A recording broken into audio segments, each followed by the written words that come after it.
আজ চুন্নুর খুব আনন্দ। আজ সে বেরোতে পারবে, দিব্যি একটু বড় হয়েছে সে। মা যে তাকে আজ সঙ্গে নিয়ে বের হতে রাজি হয়েছে, এতে সে খুবই পুলকিত।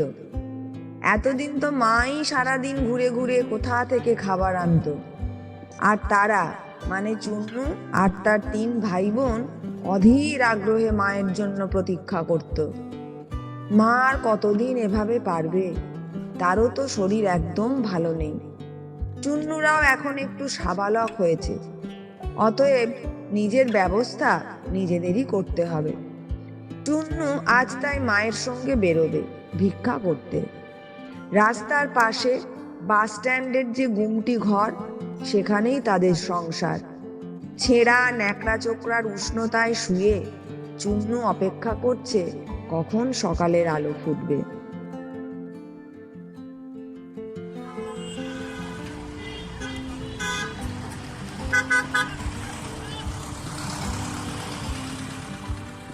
মায়ের সঙ্গে যখন চুন্নু বড় রাস্তায় এসে দাঁড়ালো, আনন্দে উত্তেজনায় তার সারা দেহ যেন দুলে উঠল।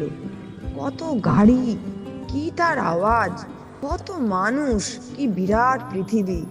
তাদের ওই ছোট্ট গুমটি ঘরে বসে চুন্নু কোনোদিন ভাবতেই পারেনি পৃথিবীটা এত বড়।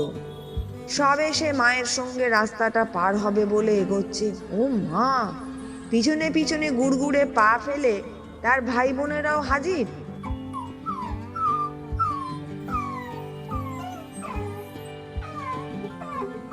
মা কত বকলো, তবু তারা ঘরে গেল না। অগত্যা সদল বলে তারা এগোলো। মা আর রাস্তাটা পার হলো না, সোজা এগিয়ে চলল। যেসব জায়গা থেকে মা রোজ খাবার পায়, সেই সব পরিচিত গলি ধরে মা তাদের নিয়ে চলল। একটা বড় চায়ের দোকান, সামনেই বড় একটা লেক, মাঠ। সকালবেলা তো কত লোক হাঁটাহাঁটি করছে, ছুটছে, আর চায়ের জন্য ভিড় জমাচ্ছে দোকানে। মা তাদের নিয়ে দোকানের একপাশে চুপ করে দাঁড়ালো। 2-1 নিত্যদিনের লোক তার মাকে চিনত।